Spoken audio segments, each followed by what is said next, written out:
السلام علیکم ورحمۃ اللہ وبرکاتہ۔ اعوذ باللہ من الشیطان الرجیم، بسم اللہ الرحمن الرحیم۔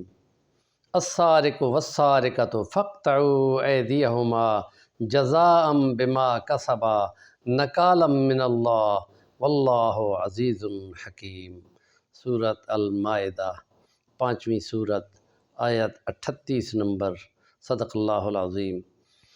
آخرت کا ایمان اور اس کے حساب کتاب اور مواخذہ اور محاسبہ، یہ وہ دن ہے کہ جس کو یوم الدین، بدلے کا دن کہا گیا ہے، اور اس کو الساعہ، قیامت کہا گیا ہے، وہ کھڑی جس میں کائنات فنا ہو جائے گی۔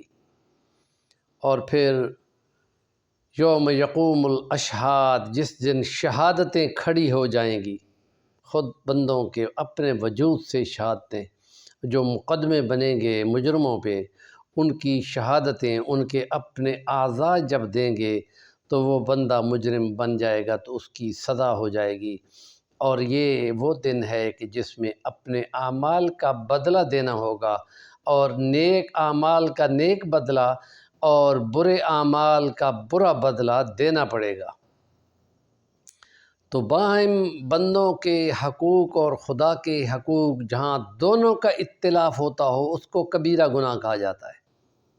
اور 85 کے قریب ان لسٹ آتی ہے کہ جن کو کبیرہ گناہ کہا جاتا ہے، جس میں یہ چوری اور ڈاکہ یہ اس میں شامل ہے۔ چوری چپکے سے، خاموشی سے، چھپ چھپا کر کسی کا مال چرایا جاتا ہے، جیب کاٹی جاتی ہے، اور خاموشی کے ساتھ اس کی زمین کا انتقال کہیں اور کر دیا جاتا ہے۔ یہ سارے مال لوٹنے کے طریقے ہیں۔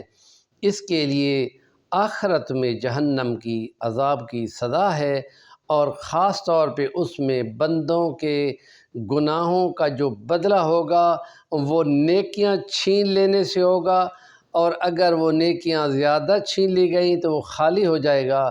تو اس کے نتیجے میں جو مظلوم ہوں گے، ان کے گناہوں کو، ان کا بوجھ ہلکا کرنے کے لیے یہ حساب کرنا خدا کا کام ہے کہ کتنے گناہوں کے بدلے میں کتنی گناہ کسی کے اٹھا کر کسی پہ ڈالے جائیں گے۔ اس طریقے سے وہ ان کو ریلیف ملے گا۔ اس کو سورۃ تغابن کا نام دیا گیا ہے۔ 64 نمبر سورت ہے۔ یوم یجمعکم لیوم الجمع ذالک یوم التغابن، ہم جس دن تم کو جمع کریں گے، تغابن والے دن، جس میں بندوں کے اعمال کے حساب میں ان کی ہار جیت ہوگی اور ان کے اعمال کا عدلہ بدلہ ہوگا، یہ مواخذہ ہوگا۔ یہ بہت گھناؤنا اور بدقسمتی کا مارا ہوا گناہ ہے کہ جس میں بندے کی آخرت، دنیا کا تھوڑا سا مال لوٹنے والوں کو آخرت میں اپنا سب کچھ نیکیوں کی صورت میں دینا پڑے گا، اور اس وقت جو قیمتی ترین کرنسی ہوگی وہ اعمال ہوں گے۔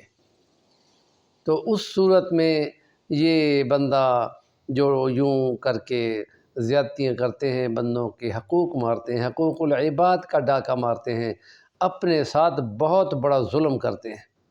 انہی کے بارے میں حدیث مبارکہ میں آتا ہے کہ تم مفلس کس کو کہتے ہو؟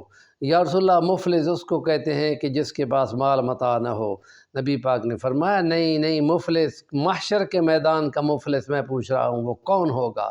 وہ جس نے دنیا میں کسی کے حق مارے ہوں گے، آخرت میں ان حق کے بدلے میں اس کو اعمال دینے پڑیں گے، اور وہ اعمال سارے اس سے لے لیے جائیں گے، اور پھر ان کے گناہ مظلوموں کے اس پہ لاد دیے جائیں گے، اور پھر وہ داخل جہنم ہوگا۔ بہت زیادہ ذلالت اور رسوائی والا یہ مقام ہوگا۔ تو چوری چکاری، کسی کا مال کھانے والے کو بہت بڑی بدقسمتی ہے کہ جو یہ والا کام کرتا ہے۔ حالانکہ اس میں معلوم ہے کہ جو رزق و روزی کا ایک لقمہ بھی لکھا ہے وہ تم کھا کے مرو گے، پہلے نہیں مار سکتے۔ ہمارے چینل کا نام ہے صفی الوانی، ضرور سبسکرائب کریں، کام کی بات کا ضرور کمنٹ دیا کریں۔